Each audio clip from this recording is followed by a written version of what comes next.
Hey, what's good family? J'espère que vous allez bien. Moi de ma part, ibintu ni fresh sana kweko ni ya Friday yo kuryoherwa, ya vendredi yo kuvibinga, ya Friday ya pop.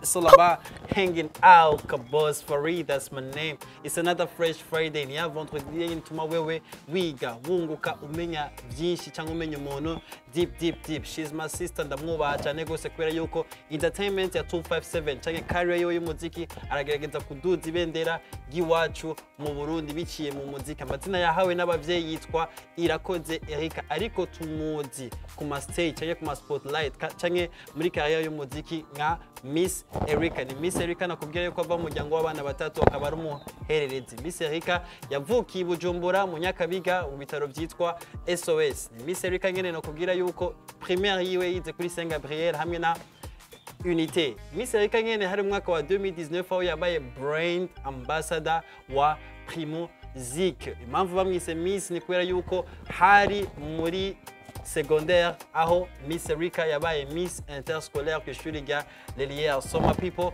ngira ko kandi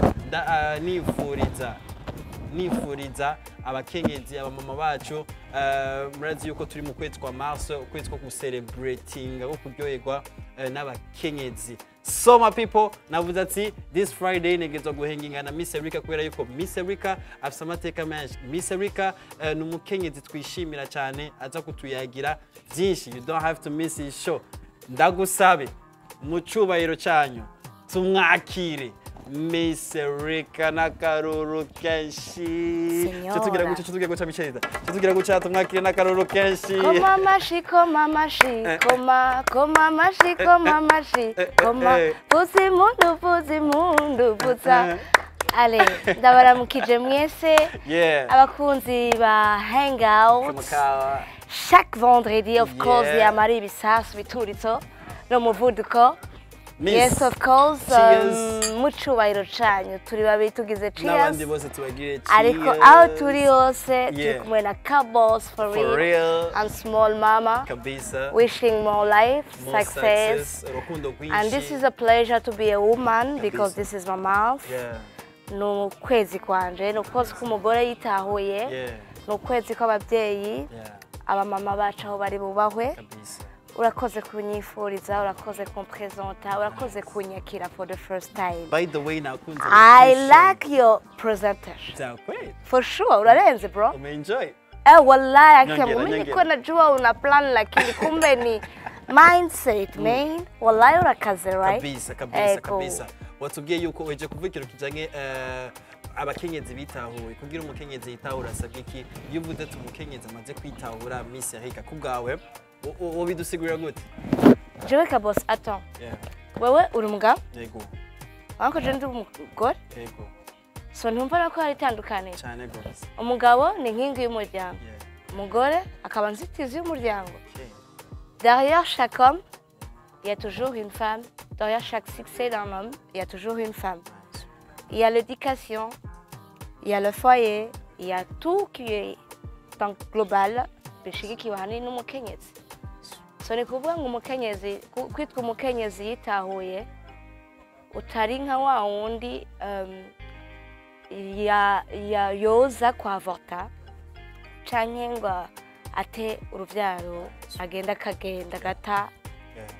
Ni kuvuga ngo uri umukenyezi yitahuye ko yahezagiwe ko uri rumuri rwa Afrika ko ari wewe nkingi y'umuryango. So that's how I explain by me. Sikuvuga ngo kuri bose niko je ndabibona ndabyumva. Impamvu nagutumiye Miss Erika ni kubera yuko muri kino gihe nitukubona cyane ndavuge ku ma spotlight, nitukubona cyane mu social medias, nitukubona cyane muri kakazi kawe k'umuziki sivyo. Mugabo navuze ati Miss Erika afite ikintu kiri muri we yifuza gusangiza abantu bayiko yadukurikira. Mugabo before yuko ninjira deep mu kazi kawe ndifuza kumenya AKA sinzo umuntu yambwiye ryari ngo Miss Erika sigaye yarongereje kwa nyuma AKA ku mazina yiwe. Let's go. AKA the Miss Erika right now. Jenzi Small Mama. Yes, Small Mama I've been given to Vampino mu Uganda. Niwe yampaye Small Mama. Okay. Depend to my size. Nice. Yeah. Laptop size. Laptop size. Comfortable. Okay. Hanyuma other people bankunda, lovely femme. They give me another names, umwe wese agenda yongera ko ariko iyo nzi abantu basigaye baraye kandi nakunze ni Miss 11 cause number 1 is the number uno. Miss 11 hanyuma ivyamake navyo narizi ngo ni imbere bishasha. Mama Brian. Let's say nickname. Okay. Mama Nde kandi. No. Aho rero ni familiarly name. Yeah. It's a real mother. Okay. It's a real woman. Yeah. There is no Miss Erica there. It's a Miss Erica, ni Miss Erica Irakoze. Ego, aho onye ni Mama Brian Gihozo Samir. Akongera akaba Mama Jordan Amandis Vanlo Irakoze. By the way, nababwira yuko tumubishije kandi tumubwire kandi felicitation Miss Erica kubera yuko Ego, man shimwe shabro. Imana yarahezagiye kandi. Cyane gose. Izina rya Jordan. Imana n'umugisha wawe. Yeah. Miss, ubuto bwawe Miss Erica, Irakoze Erica. I follow you. Ndibaza yuko bwaragoranye d'une part ou d'une autre. Hari ibihe bigore. Mu buto biragorana. Hari ibihe bigoye. Mu buto on est des anges. Yeah. À l'adolescence on découvre. Okay. Peut-être muri adolescence, muri adolescence. Kubera yuko harabaye ama judgment y'abantu batandukanye support. We don't care. Yeah. We don't care. Yeah. We have here so many times twarabyumvise kenshi cyane. Ariko habaho inkomezi zaba umuntu. Kuko abatari ibintu bije giturumbuka ni ibintu byamyeho umugabo bitigeze bikugwisha ngo koroke utembagane. Je vais bien. Birakubita ku mutima. Ariko uri umunyenkomezi bon kweki dusenga kwa nini unasali? Si unasali ili usamehewe kwa kile tunachofanya kisichompendeza Mungu kwa sababu nobody is perfect. Hama tuvikwe zile force za kuweza kurésister toute fréquence de ce monde. Parce que si il y a un devoir dur ni gutura mwisi no gutura n'abari kwisi. Uvuga ngo kubana nabi si biragowe. Ndacari muto ngo byinshi biri imbere ariko hani byinshi narabibonye. Aho ngeze ndi nyina w'abana babiri bro. I have 9 ans and proud to be a mom of 2 kids. Huh? I have an experience for sure. That's my true story bro. I'm telling you. Uvuga ngo nta kintu na kimwe wovuga ati ndabifisemo uruhara cuza kigucugumitsa. Ubwo muhagaze kuri ya nkomezi yawe uvuga ati ebana yana waza ya kwake mimi niko na njia ya kwangu kabisa na Mungu anirahisishie pia. Ikibazo canje cyagaze ngaho right now uri mu influencer sivyo hariyo ugwaruka rwinshi y'abakobwa benshi y'abigeme benshi bagukurikira wewe ega buza abakobwa benshi y'abigeme benshi nako ndabarondera barahari black joke yeah barahari peut-être bifuza kumera nka mugabo ijya past yawe kuma commentaire yaza d'ici de là kuma jambo yategwa ijya nino mu buto bwawe ndifuza kumenya. Tu sais, on dit on peut pas corriger le passé mais on peut corriger le présent pour mieux voir le futur. Ouais. Alors si on dit le passé on n'oublie pas parce que kwibagira kahise ni bibi kuko numenya ntubuzi uva niyuje. Ariko niba ugomba gushishikara kumenya iyo ushaka kugera ibuka yakahise ariko ntigutraumatize jamais. They doesn't have any power on you. Nobody has to take a control on your life but only your parents, only your lovely people, your good friends who take an advantage. Bashaka kuavansa timu nzuri kawaida inakuwaga ni mashauri mazuri. Kila siku watu wenye kukushauria, wenye kusaidia, wenye kukuunga mkono, abo bantu turabakeneye. Abo bantu entrepreneur. Lakini negative people don't give them any place in your life. Sorry, harakano kangiye umujesho. Akosaba. Room. Jewe bon. Ça ne tient pas aucun pouvoir parce que bro, jewe par exemple. Naravutse. D'accord? Menya ubwenge. Ndinashika muri adolescence numva ngo ngoye mugera wasite. Nukuri je te le jure, iyo ni ntaye ndagushingi imbere y'urungano rwinshi dukurikirana. Sibyo d'ailleurs, mpora nkangurira nka aya mawenje yawe ni femme. Tu vois? Baramutse si une fois bagiye badutiza ugutwi ariko ndabona biko biraza. turafise uruhara dukwiye gukontribuwa natwe nka jeunesse ifise ico yomara mu gihugu comme pour aider abana badafite ikibavugira ababyeyi babo bahitanwe n'ibiza runaka canke n'intambara neke hari ibintu nk'ibyo tuba tugwiye guhagararamo tukavuga tuti ko biri kose ibintu ntabwo byabayeho hasard c'est parce qu'il y a un témoignage dedans alors un jour quelconque uzabigeraho tu kuko ariko impamvu nzobigeraho nuko ntigeze mba faible parce que si j'aurais pu être faible ce n'est pas dit public figure like I do. Mais ces commentaires ziraje kuri OK. And thank you so much for loving me people. Yeah. Izo commentaires ziraje kiri muto Miss wazakira gute? Kandi nanoneho kabos pardon gato naguciriyemo. Mbe nkubaze hoho byo babimeze gutyo. Ubigiti gitabwa. Bacha guca mu muryango.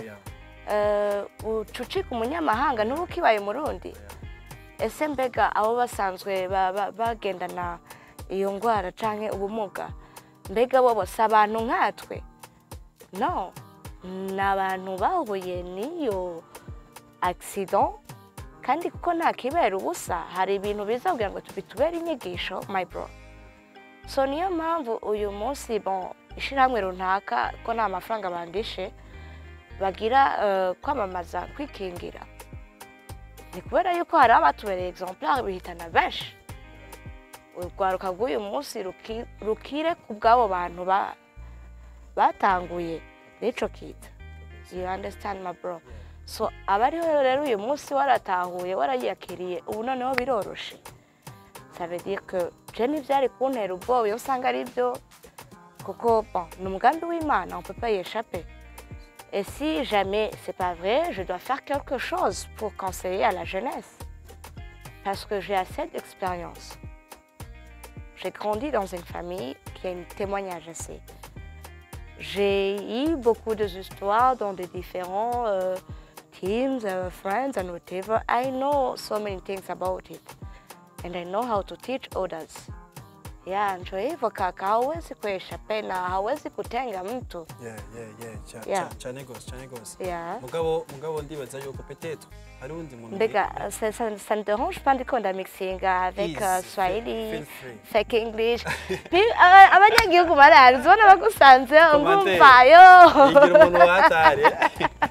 Mugabo ko biri kose vibe to vibe. Yeah. Mugabo ndisuye sata yuko Miss Erica hariho umuntu igwaruka muri quartier peut-être nagwaruka n'ibibazo wowe wabaraciye muri kiyagiye ku makomenti atandukanye sivyo kacu usanga uwo mu jeune cyangwa gugwaruka rwifunza ahantu kuburyo yifuza kubana traumatize kubera ayo majambo y'abandi sivyo biciye kuri yo peut-être biragoye message yawe urashobora gushika n'ingoga nicaye ikintu ushikiriza nicaye ikintu wobwira gwagwaruka yifunza ahantu kubera amakomenti y'abantu hanze bavuga ati uko ugenda n'umugera wongiziki sinzi ko wogira ego ugira icyo babwiye bon ni bakuri nsinga mu mutwe ikindi naco niyo bari uwa mbere ikindi naco hari ishirahamwe zaje ku bwinshi bwo guserukira amagara y'abakitswe n'amagara hama ikindi naco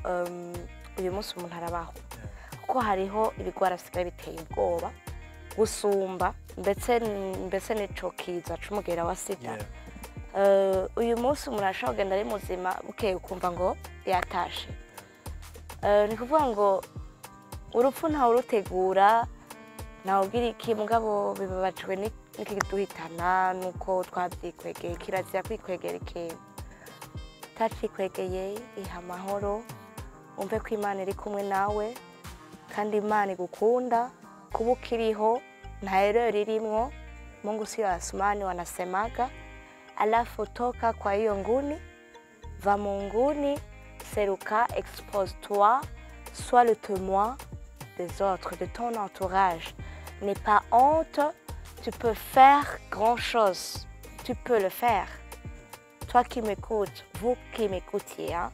Hang out with this yeah kabisa turaje rero muri career ya music industry ndimwe mu ndirimbo zawe nakubonye for the first time kuma screen na wewe uraziga man ko muri iyo video man umusti shooting arafise agafire mu mutwe twatundi baryamana Igbana na Crown moye Ombe mwero gafise gero man ora bajamari fo ariko nabo bandashije man kabisa wewe utobuka ukwezi kovuga ahora sinarimba guca hejuru ntibyari bwakura nawe utamba kazi bituka amayiro nyoni mu kirere kabisa uraronse opportunity yo kuja mu ndirimbo ije ari hit sivyo ashaka iyo ndirimbo naho yitwa indirimbo yasohoye Miss Erica featuring na Crown hamwe na yitwa gute Igbana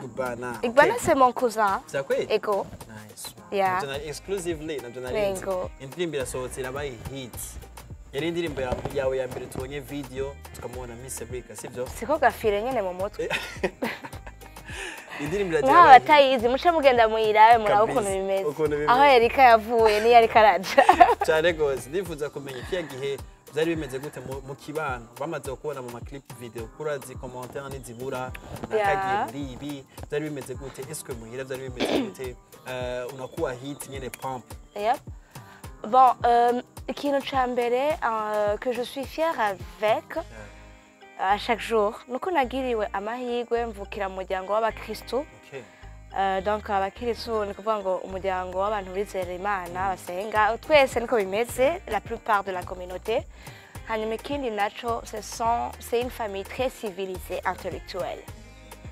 intellectuelle ça veut dire baranyereka ati asha aha ni mucobo aha naho bana hagana kunza hafi on t'encouragera pour ceci et bana là-bas on t'aura prévenu hama kuririmba ntivyahereye kuri naho vyahereye dans l'église naragize motivation ndegeranya abana twanganya âge ico gihe je me rappelle j'étais à l'âge 15 ans 14 ans yego ndegeranya abana Apollinaire de mon best friend Habonimana Apollinaire mukozi w'Imana ukawutumva komeza usenge urunganwe rutera imbere mu buryo bwari bwo bwose hangout ndagukunda niyo mbivugiye so ndabimusaba aranyemerera une seule dimanche pendant le mois urumva ya dimanche ihereza ukwezi kubera yuko ntiyari bwamenye ukuntu bazodushira muri liste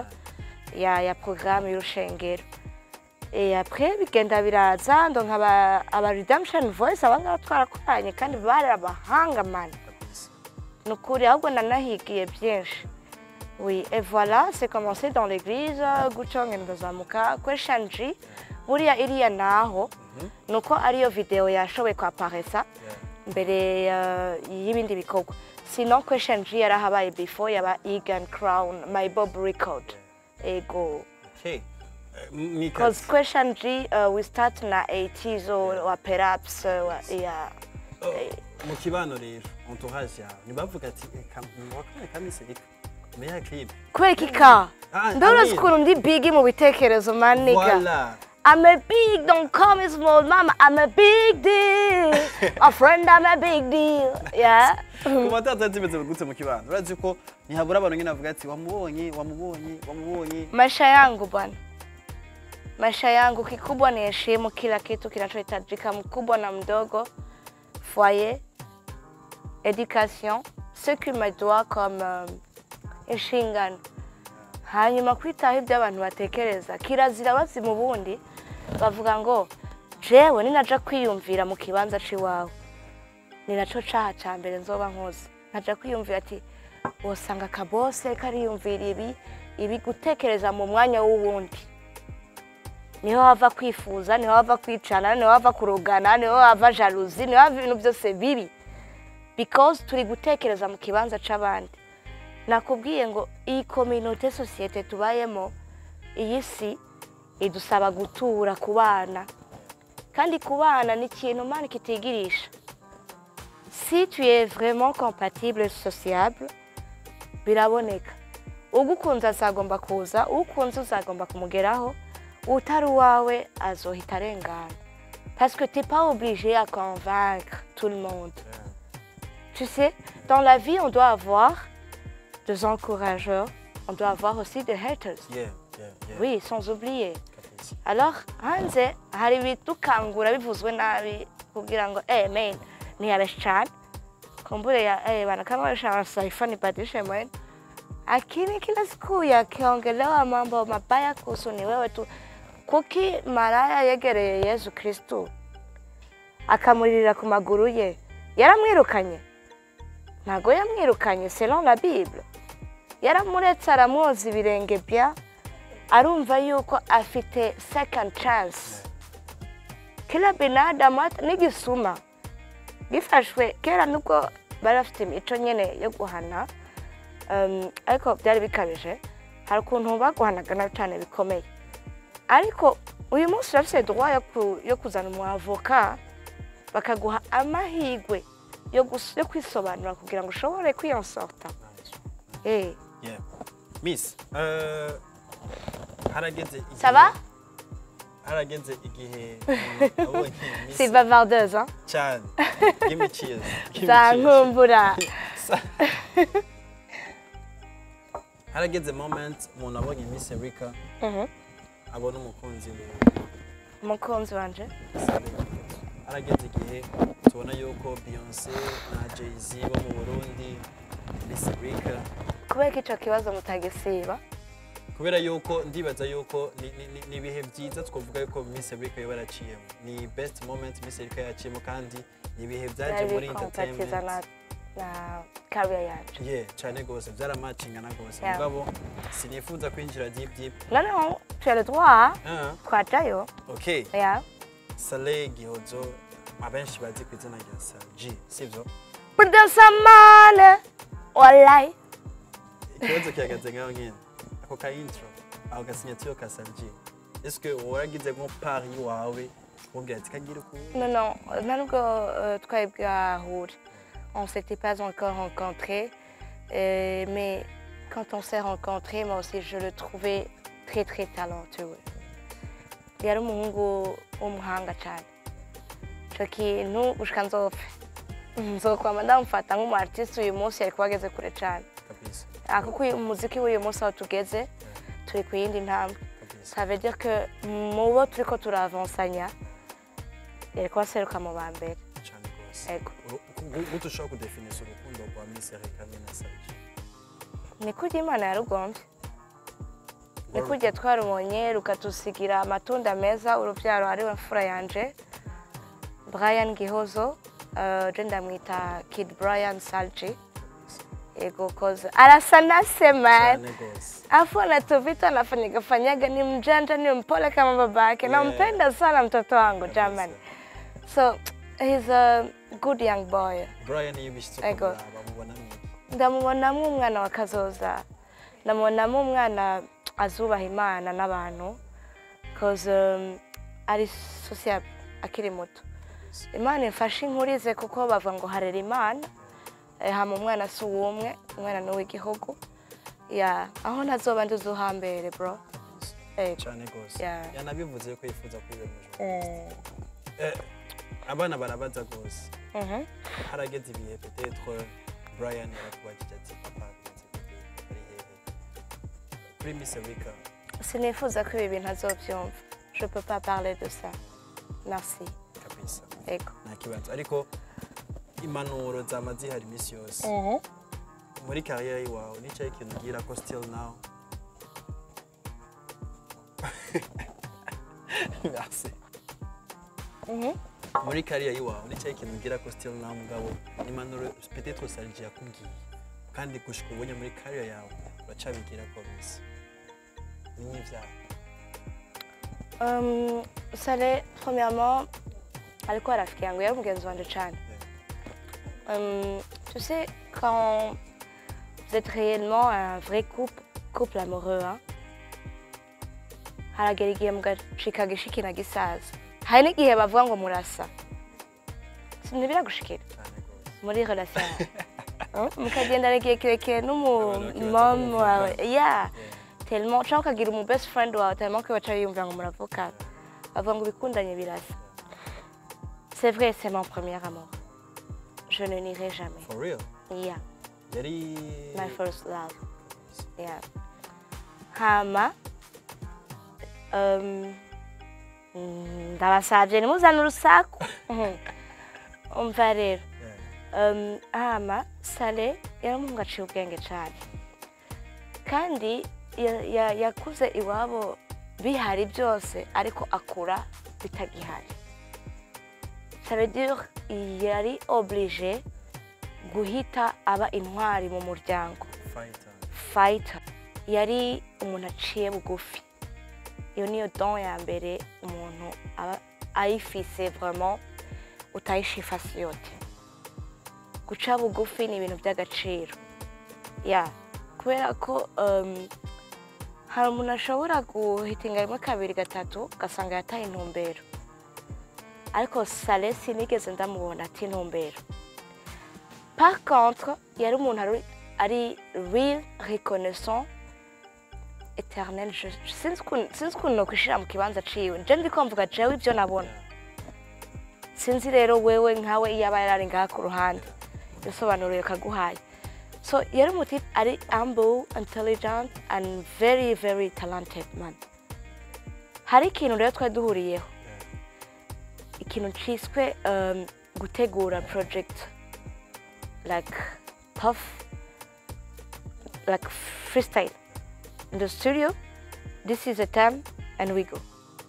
Hama rero Erika turi muri studio sinshaka yuko Chérie Chouchou ikeniki. No. Uyo niwe muntu wa mbere yanyigishije ko akazi n'urukundo bitajyana cyane ko hari gishobora kwica ikindi. Ariko turi sérieux urukundo rusupportinga byose. Sibyo? S'il y a pas l'amour, il y a pas le support. Mais s'il y a kwa gufinata, habamo gucana intege. Uyo rero niwe yakinyigishije bwa mbere. Ego. Ni kuvuga ngo aho nari nkiri muto, uyu munsi niyo nza gutahura agaciro ka vya bintu. So ça veut dire yuko impanuro yiwe deja no biracankurikirana. Kandi duhereye karorero k'ivyambaye ko last 2 years ago with Empires. Barabimenye barabibonye the full history. Nashatse kwigarukako. So ni kuvuga ngo ni ya mpanuro Saljig ihozo yamaye tukiri bato. Hama sinayitwararika. Ariko uyu munsi nizogaruka kabiri. Igiti gukoze mu jisho rimwe. Small mom, you already that's what I ni gukora mu jisho kabiri. Cyane gose. Yeah. Wavuze ikintu kijanye yuko ni first love wa ibaze kuronka first love mugaca mubana n'igihe kinini ya cyane. First love, but now I'm married. Cyane gose. To the husband who I love so much. Yeah. Very very much. Yeah. He make me forget every problem, mistakes, sadness I met in my life. No, you know mugenzi nabonye. Yeah, I met another good man, perfect of me. I mean, no, even God bless give me Jordan there.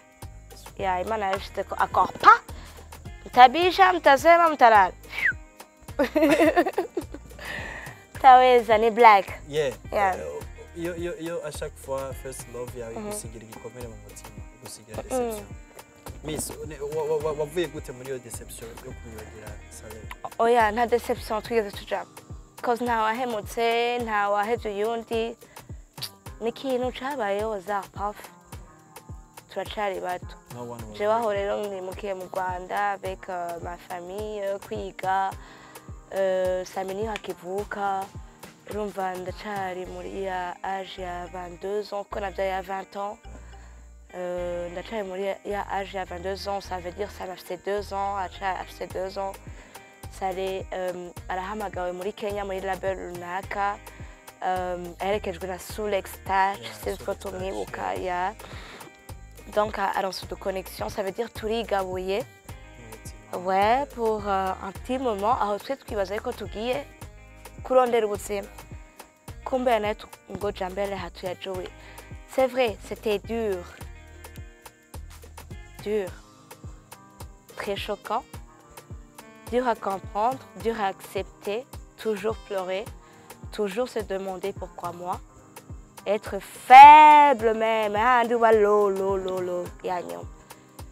me mana zose dufite abantu dufite umuryango hari sosiyete igifite ubuntu nta judgment y'abantu bose ku isi yoca ikuja ku mutwe hari abanteye intege hari abaza kunsura hariho umuryango wa Sale twari close, that's my family too. So j'étais réconfortée ariko nta kintu caducanishijemo ni nkuko n'uyu munsi agarutse je vais bien arubatse surundi rugo. I'm married now, I'm a woman and a wife of someone. Ni nkuko nawe yoba yarubatse urundi rugo rwiwe hari hose cause sinigera niyumvira yuko atazogaruka azogaruka un jour azogaruka ego so ahari nk'ubu nawe ni nkuko yoba yarubatse urundi rugo ariko aje kumitinga ex-wife n'umwana bogos namuvyari come on akayewesha. One of my favorite song n'indirimbo Give Me Love party yanje nkunda gose nk'umuyaga uzugahunga ugata byose kwisi iyo ndirimbo urazikivuze ivuze yumvire nawe Give Me Love mu rukundo umuyaga uje ugahuha byose kwisi. Okay. Ni muri ca gihe uba wakurinze down urabona ko kundi ushize umusenyi mu kirahuri kirimo amazi umusenyi ugenda ugashunguruka mpaka down. Ni muri ca gihe ca desespoir runaka me undi muka indi equilibre ikaza kubwira ati no au minimum ngomba kuba uri hagati ntukagwe wese naho umuyaga uzugahuha ugafuta byose kwisi kundongo kunda kure kumwungu umwungu rero sense ko ari kiribwa my friend none wanditse uzi ko ari aha sense ko ari ikintu kiridagara. By the way umwungu ni ikintu kironderwa kure cyane. Indirimbo yitwa Give Me Love. Iyo ndirimbo by the way ni favorite song yanjye. Nayo natangije you remember in Kiundo label niyo natangije right. This is my first video avec Mehdi Saleh. Yeah, avec Washington. Yeah. Ubunya right now, Miss American Empire Avenue is good. Good. Last days, another meetings in Satura. It was in the town, somewhere I don't remember. Iwana fureshi sana, young sister uko bia unapotea. Iwana kini weye. Papari ya mpo. Sawa. Tuishi. Pardon. Na mie pardon sister poa. Vitu yuko poa, muryango ntucika. Kabisa. Nk'umukenyezi kote y'umuziki. Est-ce que muvyitwaramo gute? Ubona n'igiki cyo hinduka kugira peut-être no mu bakenyezi tubabona ari benshi tubumviriza ari benshi umuziki wage tubone urukura danda nkuko wabivuze sivyo nk'umukenyezi ndibaza yuko patriotisme cyane gose woja deep kadusigurira ukuntu wewe ku bwawe wibaza yuko umukenyezi akagira uruhara mu muziki. Bon, icyambere muranonga n'abadukurikiranye mais là maintenant je parle avec toi. Unonge cyane kabos for it. Nuko je sinibaza yuko je suis plus intelligente que abandi bose. Ariko umuntu wese afite ukuntu ashobora kwiyumvira. Jewe ndibaza yuko première dame ari umukenyezi kandi w'incabwenge kandi umugore mwiza akazi asa nabike ego urabona hajya afite byinshi by'inshingano arangwa gukora ariko kandi afise n'umwanya wa famille afise umwanya wo kurelaxa the weekend atari mu biro kandi rero iyumvire umuntu atwaye donc dossier basize abakenyezi bose b'igihugu akaronkera umwanya famille. Est-ce que wowe ufite stage ntoya basi canke niniya canke basi you just kind and lovely people canke nawe wabure ufise isi il suffit juste d'avoir l'équilibre et puis la vision. Bon, c'était quelque part j'ai entendu un mot long vision. and never give up. Just to stay up, long vision, don't give up. Yeah, and have the character. Reste avec le caractère. Sois élégante, sois toujours belle parce que la beauté avec une femme, ça y va avec. Physically and mentally. Une femme mature est une femme responsable. Si on est responsable, on peut faire ça et ça. Peut-être ça peut pas réussir en même temps, mais le temps peut parler, peut choisir. Qu'est-ce qui commence en avance? Nadia Caroline, première dame, ni ntorekazi, niwe cyitegererezo cy'iwanje. Sibyo? Sibyo? Urantahura neza, turi kumwe. Raba rero, niwe mama barundikazi.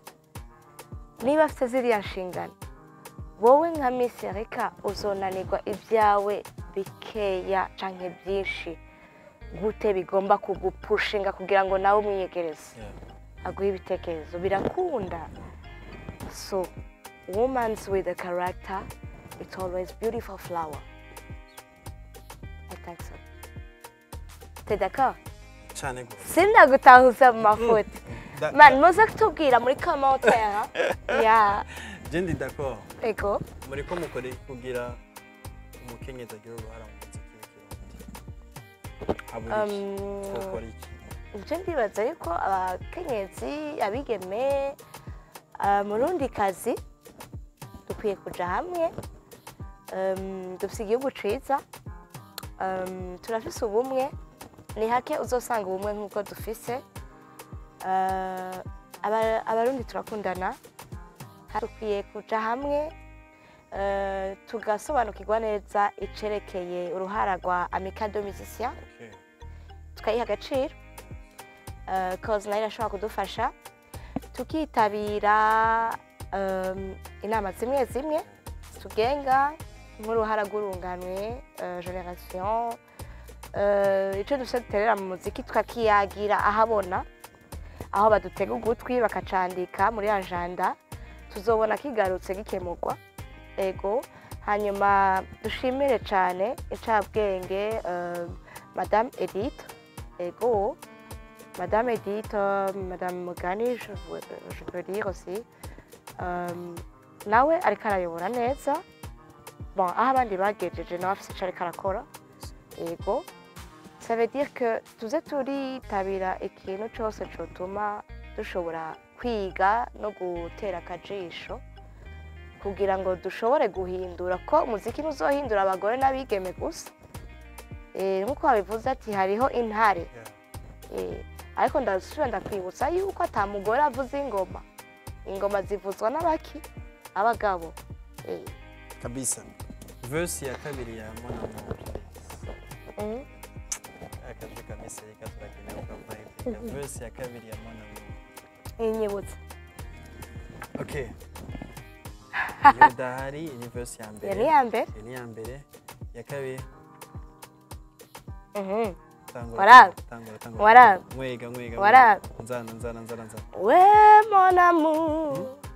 Wowe morandaba. We mon amour. Wowe moranumva. Penzi lako sio kero kwangu. Penzi lako liko tamu tamu. Mu bintu nzi neza. Nziko ngukunda by'ukuri. Now urabisi. Give me your hands. Ikindi nziko kudahusa nawe. Oya nivyo dukundira.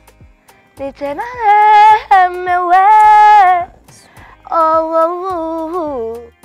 Aho wasiye niko wanyibukije ku izuba riva. Kubabara. Yeah. Niwe ukwiye mu mwanya ukwiye. Birandenga nkumva narekuri. Ivyo nunze byose n'amakesh n'amadara n'amawine n'ama everything go. Iyo ndirimbo yitura umuntu umwe gusa. Ndayigutoye. Mpere kuri wowe twicarane. Ndayituye umuhungu wanje yatumye ndirimba. Brian Gihozo. Zakweli. Ego, yeah, mon Indirimbo amour, niwe- it has... Yes, ndibaza ko mwumvise byinshi kuri Miss Erica, ndibaza ko mwungutse ibintu byinshi kuri Miss Erica. Ku bwanje nungutse yuko there is no time na mwanya numwe ufise wewe wo kwicara wumviriza amajambo y'abandi. There is no excuse this year. Cyane gose kandi ikindi kintu nuko Miss Erica yatwemereye yuko agiye kuduha ibikorwa Inshallah. bitandukanye, agiye kuduha project ziwe nyinshi. Mugabo je Miss Erica ukuntu ndamuzi no munafise vibe imeze fresh sana. Kugira twingiza muri yo vibe imeze fresh sana Miss, ndakeneye tugire mashup. Mashup bimeze gute? Mashup urumva indirimbo zawe uzishire hamwe nyene uzifatanye amuduhe vibe imeze fresh sana. So nangure ndagutangurire. Ebonyeleze mpenzi. Yeah, niambie la sisiwe pala unaponi. Aiko ma vibe. Okay. Nieleze mpenzi, niambie la sisiwe pala unaponiona unahisi nini? Na unieleze mpenzi, isiwe pala unaponiona unahisi nkundira yo baramarame akwirutsa ndetse nkanwa kamwe nkundira twibanire nkundira twijanire we mon amour wowe mpora ndaba niwe mon amour wowe mpora numva iyo niyo mpamvu ngukunda iyo niyo mpamvu nje mbona iyo niyo mpamvu nje numva oh tutotandukana wewa yaga yebaga yebaga tarara tarara tarara tarara kubira kusimja ndi ready baby sweetheart kubira kusimja ndi ready yeah Sara Miss Erica aka Small Mama nagerageje cyane gose. This is the last. Gira icyo bwiye abafans bawe, gira icyo bwiye abantu bakurikirana umwanya ni gwawe kugira turangize neza ikiyago cyacu. Amaboko meranda, amaso meranda, umutima mweranda, hamwe namwe, mugisha muri twebwe, urukundo hagati yacu, abarundi nk'izina murundi, ndabakunda cyane, murabanje, hama, ndaziko mutantaye, ndababona mumbwira ati kibira, we need you, we still miss you, so don't give up. Ndaba promisinze yuko uyu mwaka nta excuse nimwe dufite. No excuse guys. So be patient, ndabaha ibikorwa bizica rimwe bitarenze ukwezi kwa kane. Nejo bundi visual and audio and full quality. Hama team ni mwebwe ni twese. Sibyo? Dushimire Jaga. Barundi kazi banyamahanga mutwumviriza murundi aho uri hose kure y'igihugu cawe. I mean diasporas. Keep supporting your girl.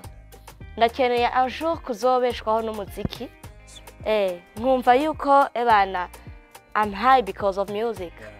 And I will be very much appreciate with everyone yagize uruhara muco akora. Kumbure uwo ntazobasha gushikira.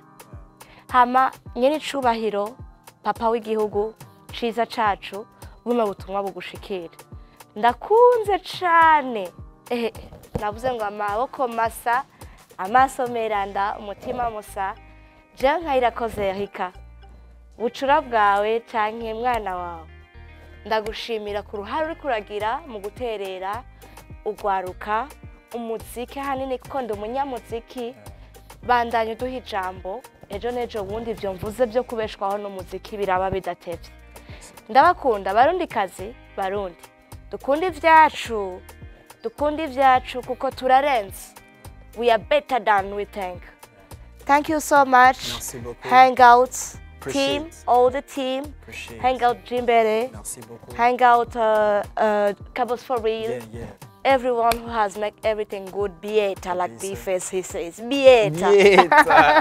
Dushimire na Jaga. It was nice. Hama utanshiriyemo mu ijambo. Yeah.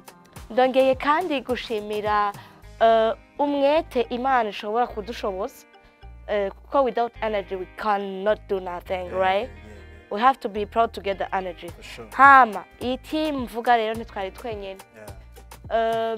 On a le meilleur styliste qui est aussi un artiste très fort. Il s'appelle Jaga. abenshi muramuzi ni umujene ari cool mu gisagara ego niwe ashobora kudukorera ibintu bigasa neza muzora mumbona kuri stage nambaye ndi smart like Miss 11